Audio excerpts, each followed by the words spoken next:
Astronomy.com. Today is May 26, 2016. This is the Black Star Update Report connected to Volume 21 of Terrell's 2016 newsletter. And lots of information here on what's going on seismically and the fact that the binary star repulsion model is broken or requires modification, because what was predicted, what was expected, has not happened for 2016. I'll just begin by reading. Seismic and volcanic indicators all say Earth is moving through the first Earth change lull period for the 2016 orbit cycle relative to the Black Star, moving very slowly left in the orbit diagram at the feet of the Virgo constellation towards Libra, just below the ecliptic plane. So looking at these values for, this is week 15 for the last 2 years, you can see lots of big numbers up here. And when you look at this year's, 2 of these values, the 7s, this is the week that we have 7 magnitude earthquakes. And this is where we had 0. This is where we've seen more, with the exception of last year, we had 5 6 magnitude earthquakes. This year just 2. That still doesn't earn a red value. But here we've been averaging just over 50 of the 5 magnitude earthquakes, 18 definite red value in the chart right here.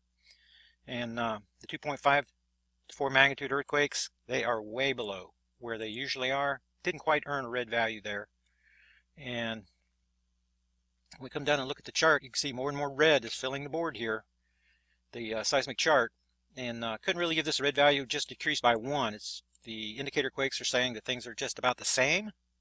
Remember the 2.54 magnitude earthquakes, extremely important. We watch these fluctuate up and down because as the Earth core is receiving added doses of electromagnetism, then the areas around the global calderas, the magma chambers, they tend to have more of these smaller magnitude earthquakes, and so that's remained stable for this week.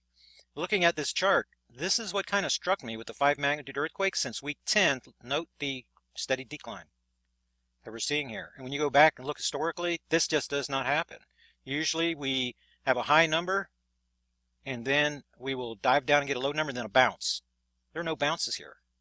This is just a gradual decrease all the way back from week 10, from 47. That's closer to where we should be seeing, but for week 15.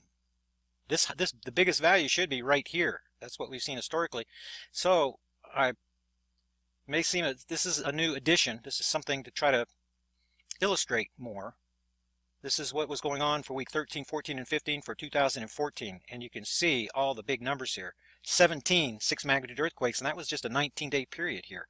13, 14, and 15. The indicator quakes for the 3-week period was almost 1,000. The 5 magnitude earthquakes, look at the big numbers for 2014. Then last year, I mean, we're still over 100 for these, for the 5 magnitude earthquakes. We were almost to 60 for 1 week back here in week 13, back up to 56 the next week. Let's see, you're almost at 60 there. The 3-week total is only 63 for these 3 big weeks that we're supposed to have here. It's just not happening that way. We had from 6 magnitude and higher, we've only had those 2 Mexican quakes. That's it. Without them, these are all zeros across here. Well pronounced lull when we're supposed to be at our peak. That's what's going on here. So the Earth change lull period, I mean, how many times you guys heard me say that the Martian dust storms that were predicted, we predicted them way back, but they came too early. Then the magnetopause reversal that we expected, it happened. It was characterized as a collapse, magnetopause collapse, but we had the subatomic particle flows coming from beyond Earth towards the Sun. That's what caused the Martian dust storms. That happens from magnetic portal connection convergence. So let's look at where we are in the solar system right now. Let's get this on the actual time right now. And what happens is, I previously thought that the Black Star was already in Libra. Now it appears that it's still at the feet of Virgo. So we are beyond that point. This is why we had all of this activity when Earth was passing between the Sun and Virgo in the month of April. Now the Earth is beyond that, and Earth is moving towards this 90-degree angle position. So Earth, and now that Black Star orbital, the inbound orbital velocity has slowed even more, only 3 degrees left in the orbit diagram in an entire year, Earth in its 66,000 miles per hour is outpacing the Black Star even more dramatically on this cycle than on previous cycles. The lengthening of that magnetic portal connection as Earth is moving away from the Black Star is causing this magnetic portal connection to lengthen even more rapidly than on previous orbit cycles, and that's causing this well-pronounced lull right whenever we're supposed to have, when we're passing through Libra. This is when I thought we were, because the black star's in Libra, this is when we should have the high activity, and we have a dip in the chart that is more dramatic than we've seen in any year that I've been running this investigation since January of 2011. That's what's going on here. The Earth is in a well-defined Earth change low period, and that's going to continue until we reach the outside orbit position relative to the black star. I mean, we should assume it's going to move a little further left. So whenever this 90-degree angle, we're going to reach in just about the same time we did last year, about in this position right here, August 19th. If we move 3 days later for the near side alignment event, then this is likely going to be 3 or 4 or 5 days later. And last year we reached outside orbit position on August the 15th. So it's going to be in about this position rather than coming on around as the previous modeling has suggested. So that's the prediction for now. Earth change lull all the way around through. That doesn't mean we're going to have no 6 magnitude earthquakes. If you look at the chart for previous years, then if you just look at the 6 magnitude earthquakes, this is just for 2015, you see it's hard to find a week we have no 6 magnitude earthquakes. And it usually doesn't happen. You don't see 2 zeros even in a row. Here you see one instance right here, and that lull led up to having 12 in a single week, but this is on the back side. We're on the back side of the sun. So you see the 6s? It's not, we should have 1, 2, or 3, or 4 just normally. So it's not that we're going to have, I'm not predicting we're going to have no 6 magnitude earthquakes, but the fact that we have so many red letters, and I'm expecting a lull, but how much of a lull it's going to be, I'm not quite sure.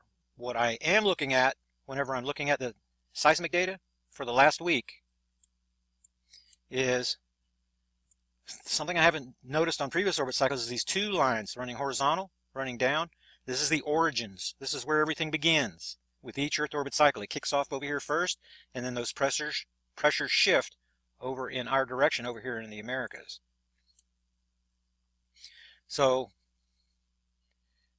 just like in a low period, we're seeing dead areas that are forming. Just recently, we had solid concentric rings from South America all the way around the Pacific Ocean, all the way around, going through the Earth change uptick period. So this is a retreat of the swarm areas.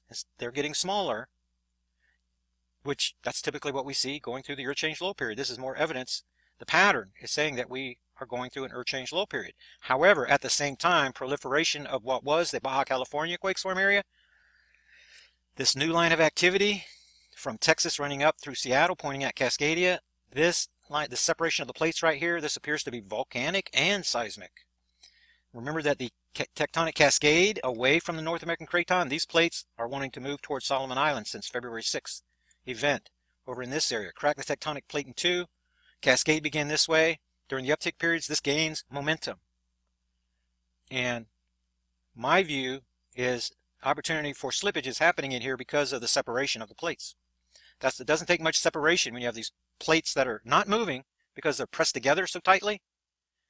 There's so much friction. But whenever that relaxing is taking place, it creates opportunity, and that's precisely what we're seeing right here. But still, I'm not saying that the big one is going to come this week or something like that. Remember that we're in the lull period. And whenever this linchpin event does happen up here in Cascadia, I'm expecting it to be near the end of an Earth change uptick period. Like the period that we just went through, all that big activity we had in April, it's at the end of that, as the pressures are at their peak, the volcanism pressures at their peak. Remember, going through April, we had 7, 8, and 9 new volcanic eruption events every single week. It's during that type of activity and with the high seismicity, like we saw in April, that the very end, so what was it, the 7.0 that we had, that was on April the 28th, Vanuatu, is that how you say it? Then that ended the uptick period. It would be, this linchpin event would happen, it would coincide with the end of the uptick period, just like Vanuatu did. So I am not really expecting this linchpin event can even happen until we begin to pass behind the sun relative to the black star. And if you put the black star there, that's when the Earth comes on around like this. And for some darn reason, these events keep happening late on the back side. So solar flares on the back side, the large activity. If you look back at the seismic chart, for what happened on the last cycle. You see the backside alignment event right here at the end of November and all these 7s. It would be whenever this chart fills out and we get to the outside orbit position and then we get to the backside, that's when we have the opportunity for one of these big quakes at the backside alignment to be our linchpin quake event. So whenever that happens, not down in South America like it did with the 2 Peruvian quakes, that's the 2 Peruvian quakes right there. Whenever that activity we've seen now, these 2 big Mexican quakes, if you want to call them big, you know, they were like 6.9, that seems to indicate that the pressure is moving south from South America. It's moving north from South America through Central America, down Mexico. I've been saying Mexico is where the pressure must go next because it's already come through South America with the 8.3 Chile quake. That changed. That was a reset, the 8.3 that came through. And that's going to be this quake event right here. That changed things. That's why we had no 6 magnitude earthquakes for a 5-week period. That's a bunch of 6s all together and then nothing. That is an indicator of a reset globally that took place. Then shortly after that, we see the buildup, ramp up of pressure again, and then 5 7 magnitude earthquakes in a 4-week period near the backside alignment. So it's going to be near the backside alignment coming down in this chart, and that's going to happen right around December the 1st, something like that. So we've got a lengthy earth change low period coming to the mid to late August. If the black star is continuing to move left in the orbit diagram slowly, there is the outside chance that this thing is let me look at the solar system. This isn't just an outside chance. But with this thing moving only 3 degrees left in the orbit diagram in this area, it's possible that the black star coming in on what appeared to be elliptical orbit is actually going to go around a 3rd point in space, giving us an event that happens over here in the winter orbit side, maybe February. It's possible, that's less than 10% chance of something like that. In other words, it's making a loop, so it actually went further into Virgo than I thought, and now it's looping backwards. It's coming back on itself, and it's not actually going to come around the sun. My scriptural experience looking at the fact that this thing destruction is coming suddenly, like the birth pangs upon a woman with child, makes me believe that this thing does cross Earth orbit path, but it's a springtime event before it reaches perihelion behind the sun relative to its aphelion position, which is out in this direction. So I'm really thinking that it's going left in the orbit diagram. It's going to continue going left in the orbit diagram. And getting a little screwed up because I'm not looking at the actual where we are right now. I've got it on back orbit. The black star being here, we're going to outside orbit position, lull period all the way through. When we come around this way, the black star is going to be coming towards us. But remember again, it's been moving 12 degrees left in the orbit diagram. That means it's moving rather quickly towards where Earth is at this position. Only 3 degrees for an entire year means that this could be a pronounced lull that even that lasts longer than I even think. Because as Earth is coming around behind the sun, this thing is not coming in that quickly. That means the magnetic portal connection is going to shorten, but it's going to be shortening relatively slow.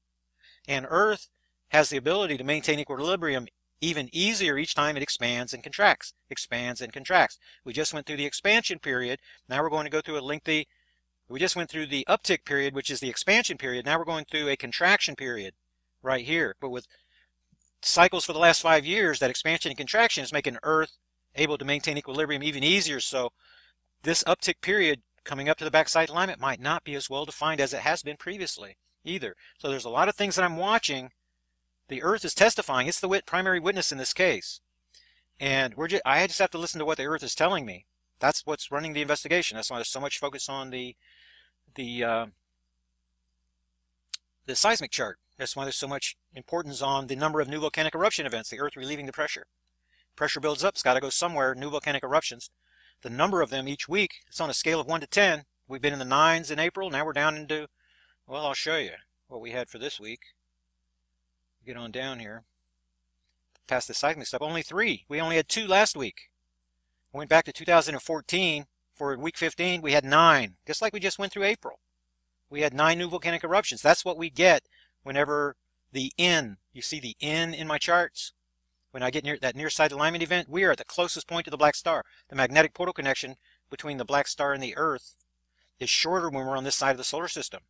That's why we're having the big volcanism that's going on through here. That is expected to decrease also.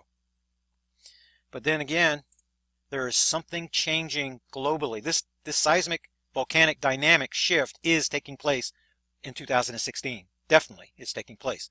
That's why we're seeing the number of 5 magnitude earthquakes replacing the higher magnitude earthquakes. The pressures just can't build up. When the earth core gets really, really hot, we go through the expansion that separates the tectonic plates. The magma is trying to push up in between. And we can't get the big pressure buildup that is released with the seismic events. So to me, globally, the pattern that I'm seeing here and the magnitudes that I'm seeing here, see how they're all relatively small? That is the explanation. That's what makes sense to me right now. And this is going to gradually cool as we move towards outside orbital position. At some point, then Earth cools enough so these plates come back together, and then we can build up the pressure again. That's when I'm looking for the big seismic events, when all this pressure is finally released, when we pass behind the sun relative to the black star later in the timeline. So that's the way that things look right now at this moment as far as the seismicity and the volcanism. Then the Earth, let me use this chart down here. I know this thing's getting kind of funky up here. I'm going to have to do something. I'm really, really far off the chart. But I can tell looking already, we reached the bottom of the chart here in May of the last cycle. If this is May the 24th, we're looking at, let's see, May the 20th. Oh, this is June. This is June the 25th right here. May the 24th of last year, we were here. May the 26th, look how far we're ahead. The predictive modeling said that we would be back here in May. Lagging this by 12 days? No, way ahead. So we're going to reach the bottom of the chart here in a week or two, but that's going to be almost a month later than we did last year. So looking at this chart, it's easier to see here that how far we've been moving. Look at the distance between these green dots. And look how this particular week we had an acceleration for the last week. This is bigger section through here, matching this section up through here where rapid movement, but now the magnetic North Pole appears to be slowing down its velocity in making this turn, making this circle right here, which is the Chandler wobble. That is supposed to be 435 days to go around, but that hasn't been the case for the last 2 years. It's been under 400 days and very predictable. It seemed to be controlled by the black star because the same 12-day delay appeared from year over year for the last 2 years. We go from this year to this year, this year to this year. We had a delay where the migrating magnetic North Pole actually trailed last year's value, the previous year's value. Definitely different now. This thing is racing farther ahead. But if you look at the pattern, this is a very similar pattern. You see how it opens up out here right between January 26th and February 2nd. You're seeing the same kind of separation here historically back in 2013 to 2014 where it made this wide track and came around. So it is similar, but it's on a much larger scale. See, the migrating magnetic North Pole, although it's circling itself, it's making a much wider circle, and it is moving much more rapidly as it's going around. So we'll see if we have previous patterns on the back side as we do on this near side over here. But I really can't tell you what's going to happen. I'm at a point in the investigation where I'm having to reformulate the hypotheses based upon the tweaks to the binary star magnetic repulsion model. I believe the model is accurate, it's good, but it's got to be tweaked. And there's not mentioned in this report something that Frank Hagerbeets has been sharing with me about the harmonics, about the planetary alignments. There's something that's going on here as the black star comes around. Rather than at the direct alignment, I don't think we've been looking at the direct alignment event with Fukushima and Guerrero. I think that the solar system harmonics made it so that when the black star came around, that it triggered our event. When that harmonic, those frequencies with the alignments of the planets is different, then the black star has to go further or not as far. There's also another possibility is that this thing has orbitals. So if all the orbitals are on one side, some people say there's 7 of them or something. I don't know if there's any orbitals, but I do know that there are fluctuations in this seismic chart that I can't account for. There are variables that I can't see. There's something else that's working here that I have yet to wrap my head around. So it says, the data says that the black star moved left in the orbit diagram only 3 degrees, but if the harmonics say that the event happens early on this cycle, then that would explain everything. So everything did not happen a week early, as expected. I mean, a week earlier than I thought. Or on April the 25th of last year, that event happened later than expected because of the dynamic taking place between the magnetism of all the planets, the source of that harmonic, the harmonics that Frank is talking about. So that's working in the back of my mind. doing my best to try to look at the input data and to construct a predictive model that says what's going to happen. But right now, it appears that the black star is taking a different course than an elliptical orbit. This thing does not have a circular orbit, and it doesn't have an elliptical orbit. At a distance, it follows the elliptical line, but then when it gets close in, and remember that the source of the black star electromagnetism is the sun itself. So as it's getting closer to the sun, it comes in and then is being pushed. Then it's trying to fall into the well, but then the magnetism between the two stars, the repulsion, is pushing it away. So it appears that we're transitioning. 2016 is going to, I think, looking back, be a transition period for the black star, transitioning from this elliptical orbit to a circular orbit. So that as it came in, repelled back, it's actually beginning this circular part. Don't know, can't draw definitive conclusions today, but that's where I'm leaning, in that direction. So I got into a little bit of trouble. I'm going to this week, but this is an interesting video sent in, and I'll give my commentary here. That made this the featured article for this week. There's somebody else out there that is saying that the black star is between Jupiter and Mars. That's where I think that's where it says that it is. But this is I maybe should have pushed this up and made it the feature article. But this Ronald Shimshuk, is that his name? This supposedly an astrophysicist, supposedly a NASA astrophysicist. I didn't have a lot of time, came in kind of late in the week, but I know that from what I can tell from my research, he disappeared for 7 years over into Sweden. That might explain why some people are saying that the fellow doesn't even exist.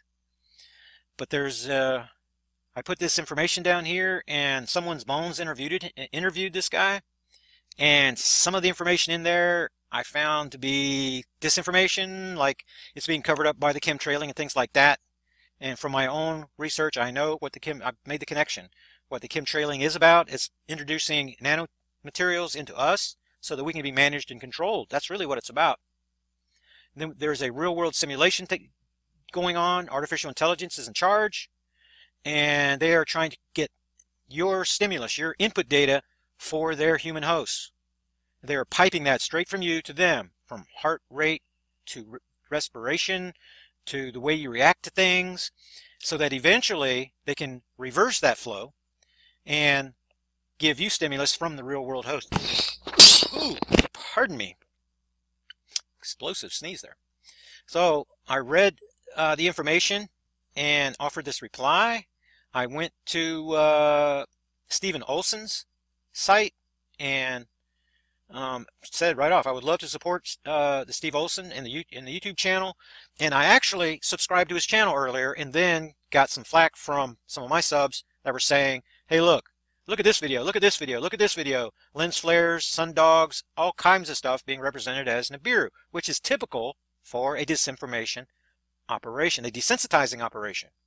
Typical. That's the kind of stuff that you see. Well, I don't need to make comparisons here, but then, there's links to free newsletters. I'm trying to get people looking in the right direction, see that there is a seismic pattern, and I make a few comments about the nano components and things like that. Offer them the Dakota report from the Dropbox folder, and then Steve Olson. Lots of people misspell my name. T-E-R-A-L. Seems simple to me, but it's a pattern that goes back from all the way back to my Bible research and through the 9/11 research and things. And I don't know, it's just a pattern there. But he was offended because maybe I could have structured my statements a little bit better. I have this feeling of alone of running this research project, exactly like my scriptural project, and fighting against the denominationalism, just attacked constantly. And then the 9/11 investigation, lettered agency operatives, digging rabbit holes everywhere, trying to confuse. And you got your top drawer operatives. And so I'm speaking from experience here, and when I see so much disinformation in one place, then I actually get a little bit angry about it, as if people are deliberately misleading. But remember, there are people in the command position. That includes artificial intelligence now. There are their handlers, there are their operatives, their assets, and then a string of dupes that really, they're just being manipulated. They're being brought along by the lettered agencies. That's part of their op, is to bring on as many people from our environment to participate Why pay operatives and assets when dupes will do your work for free? These operatives can be reassigned, redeployed, they can do other things. When I saw gigantic redeployment from the 9/11 investigation somewhere, did not realize for a couple of years that it was into Project Black Star. That's where they are. So I'm seeing the same patterns here, and perhaps I was, and then in my own investigation, I was having difficulty getting enough information on this fella to even substantiate he was a NASA anything. So this is his reply that came this morning. This is my reply that I sent also this morning. And you guys can make up your own minds. Maybe I did apologize to Steve. Maybe I owe him more of an apology. I don't know if he is a dupe. You know, if you're an operative or a dupe, which is more dangerous? This stuff is very, very serious. This is not play here. This is now my investigation is in the 6th year, and when I see patterns, when I hear footsteps that appear like lettered agency, like I see with the CERN disinformation coming from BP Earthwatch, the fracking stuff that I see coming from Dutch Sense, and suspicious observers, the sleeping sun. Oh, the sun's making all these earthquakes. Oh, the sun's going to sleep. And he's trying to have it both ways. And I see large support, lots of money being funneled in, and massive operations is what they turn out to be. And I'm just a little peewee, you know, compared to any of these guys. So maybe, you know, I was jumped overboard a little bit. And if so, I apologize again. I'm going to look more into this subject right here with this Dr. Ronald guy to see what he's really saying. I saw already that he is familiar with Judy Wood, and I know she's part of a disinformation program, digging rabbit holes in the World Trade Center theater, unwilling to even discuss the Pentagon, what happened to the Pentagon. That's where our focus should be. And so when I saw the keywording of the documents coming through this guy and association with known operatives, then I was getting this taste in my mouth of, oh, here we go again. So maybe I overreacted just a little bit, and maybe not. So I haven't concluded that investigation yet, but we're going to see tons and tons. This is a very big newsletter, tons and tons of information. And what's going on out here in San Francisco, this is in the eye of the coming seismic volcanic storm right here. And I've got subscribers that are right here in the eye of the storm that are rabbit hole diggers that read everything. That I'm very impressed with their research capabilities, and the fact that there's all these warnings coming out. The big one that we've been reporting on, Cascadia, so many warnings coming out of here. Well, what's going to happen in this area? And they're still there. So I'm sitting 5 miles from the coast here in Florida, so maybe they're watching me. Maybe they're planning on the rapture, which I am too. And because my biblical background is a dominant force in this investigation. You know, some people have unsubscribed. They've canceled newsletter subscriptions, things like that, because they're looking for strictly scientific information. But what you're getting in this Project Black Star investigation follows the 9/11 investigation, follows decades of scriptural research, and I believe they're all connected. They're all connected. And you can't stop being just like Trump on the campaign trail. You just can't stop being who you are and change into somebody else. That's what you get with this investigation. So here's a story, and David is another rabbit hole digger. He is everywhere on the internet, sending in a lot of stories and beating a lot of my traditional contributors to the punch on sending in these articles. And you're going to see lots of related articles to these things in this newsletter because it's just a pig. It's just like a book coming out every week now. And so there's a primary story, and here's some information on what's going on with the ongoing Martian dust storms, because Mars, just like Earth, passed between the sun and the black star. And that, I mean, Mars doesn't have a robust magnetosphere like the Earth does. Our magnetosphere turns around and collapses, but there's no magnetosphere. There's no powerful magnetosphere there, so dust storms is what formed there, and the predictions were made, and then Mars blew up. When you look at it up in the sky, it looks much brighter than typically what you're going to see here. So there's a lot. Everybody should be focusing what's happening in Venezuela. You should be watching, because catastrophe is already there, and it's going to transition into mayhem and pandemonium later down the timeline. Learn from what happened here. This is like recent events in Chile. This is what happens when the power grids go down, and the Mad Max wants their food, and they're going house to house and things like that.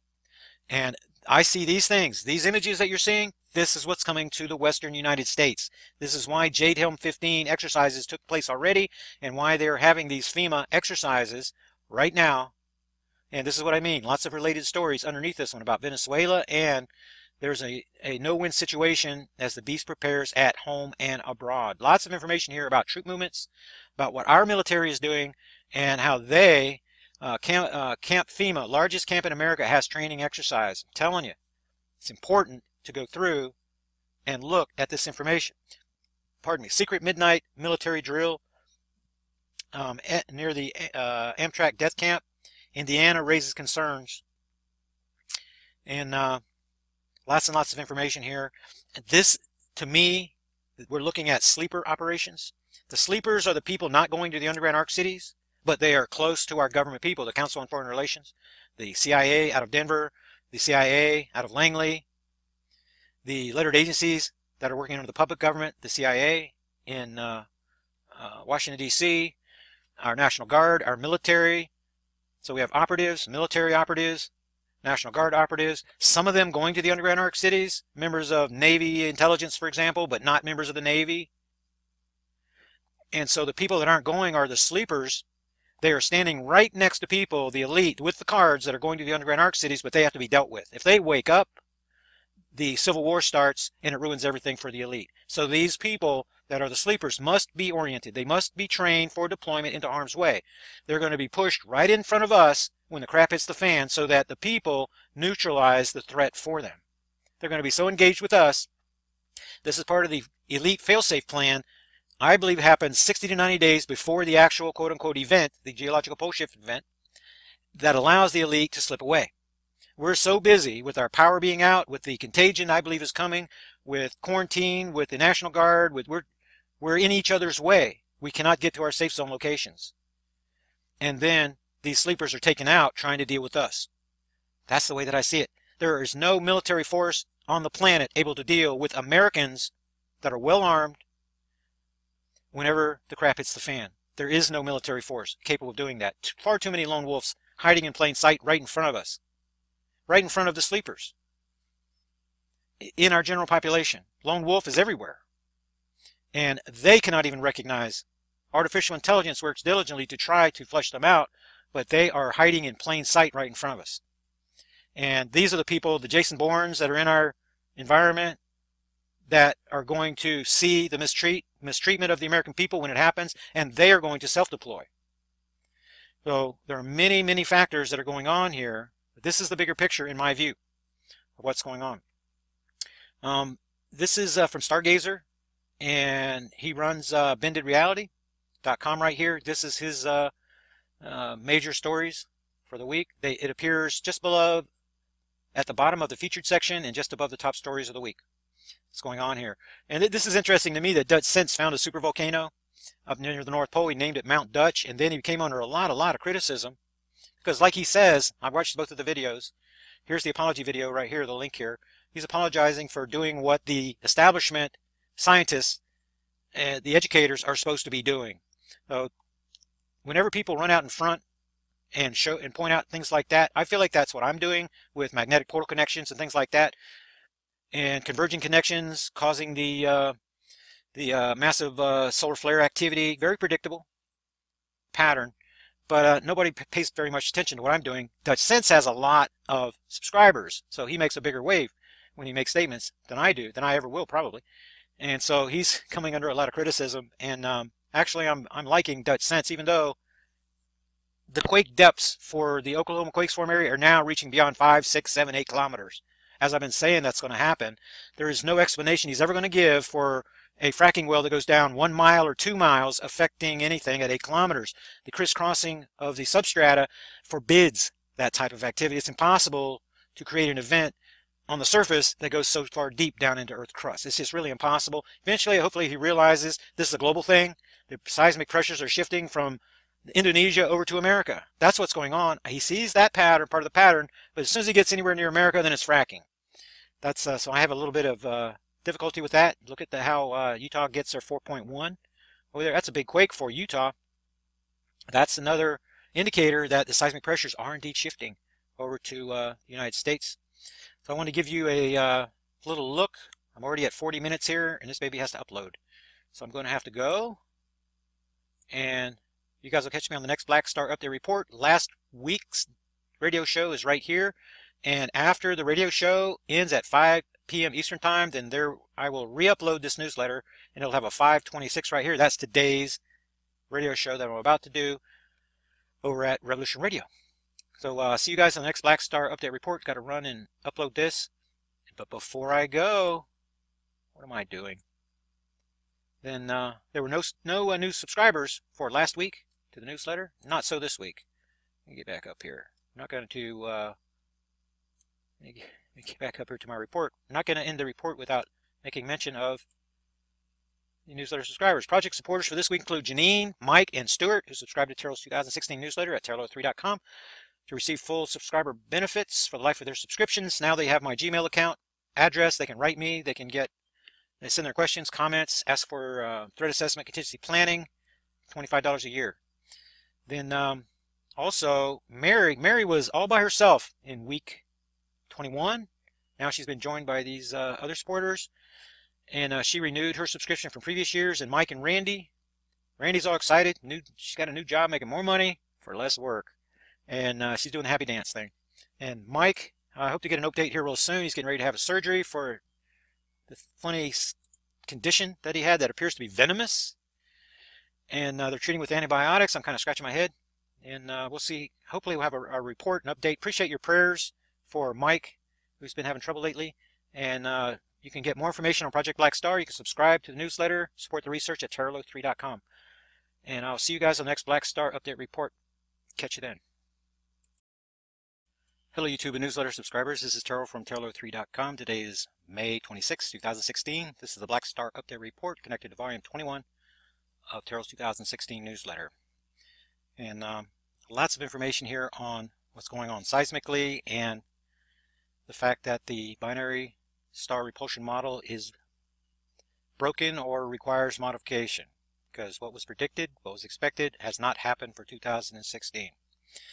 I'll just begin by reading. Seismic and volcanic indicators all say Earth is moving through the first Earth change lull period for the 2016 orbit cycle relative to the Black Star, moving very slowly left in the orbit diagram at the feet of the Virgo constellation towards Libra, just below the ecliptic plane. So looking at these values this is week 15 for the last 2 years, you can see lots of big numbers up here. And when you look at this year's, 2 of these values, the 7s, this is the week that we have 7 magnitude earthquakes. And this is where we had 0. This is where we've seen more, with the exception of last year, we had 5 6 magnitude earthquakes. This year just 2. That still doesn't earn a red value. But here we've been averaging just over 50 of the 5 magnitude earthquakes, 18 definite red value in the chart right here. And the 2.5 to 4 magnitude earthquakes, they are way below where they usually are. Didn't quite earn a red value there.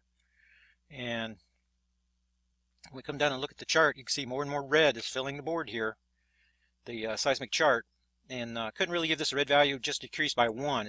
The indicator quakes are saying that things are just about the same. Remember the 2.54 magnitude earthquakes, extremely important. We watch these fluctuate up and down because as the Earth core is receiving added doses of electromagnetism, then the areas around the global calderas, the magma chambers, they tend to have more of these smaller magnitude earthquakes. And so that's remained stable for this week. Looking at this chart, this is what kind of struck me with the 5 magnitude earthquakes since week 10. Note the steady decline that we're seeing here. And when you go back and look historically, this just does not happen. Usually we have a high number and then we will dive down and get a low number and then a bounce. There are no bounces here. This is just a gradual decrease all the way back from week 10, from 47. That's closer to where we should be seeing, but for week 15. The biggest value should be right here. That's what we've seen historically. So I may seem that this is a new addition. This is something to try to illustrate more. This is what was going on for week 13, 14, and 15 for 2014. And you can see all the big numbers here. 17 6 magnitude earthquakes, and that was just a 19-day period here. 13, 14, and 15. The indicator quakes for the 3-week period was almost 1,000. The 5 magnitude earthquakes, look at the big numbers for 2014. Then last year, I mean, we're still over 100 for these, for the 5 magnitude earthquakes. We were almost to 60 for 1 week back here in week 13, back up to 56 the next week. Let's see, you're almost at 60 there. The 3-week total is only 63 for these 3 big weeks that we're supposed to have here. It's just not happening that way. We had from 6 magnitude and higher, we've only had those 2 Mexican quakes. That's it. Without them, these are all zeros across here. Well pronounced lull when we're supposed to be at our peak. That's what's going on here. So the Earth change lull period. I mean, how many times you guys heard me say that the Martian dust storms that were predicted, we predicted them way back, but they came too early.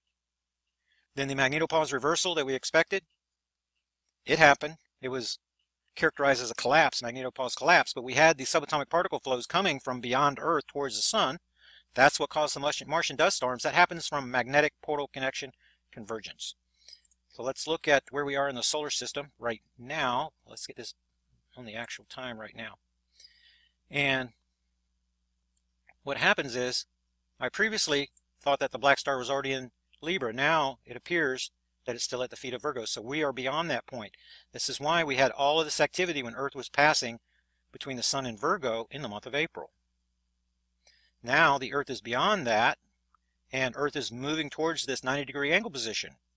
So Earth, and now that black star orbital, the inbound orbital velocity has slowed even more, only 3 degrees left in the orbit diagram in an entire year, Earth in its 66,000 miles per hour is outpacing the black star even more dramatically on this cycle than on previous cycles. The lengthening of that magnetic portal connection as Earth is moving away from the black star is causing this magnetic portal connection to lengthen even more rapidly than on previous orbit cycles, and that's causing this well-pronounced lull right whenever we're supposed to have, when we're passing through Libra. This is when I thought we were, because the black star is in Libra, this is when we should have the high activity, and we have a dip in the chart that is more dramatic than we've seen in any year that I've been running this investigation since January of 2011. That's what's going on here. The Earth is in a well-defined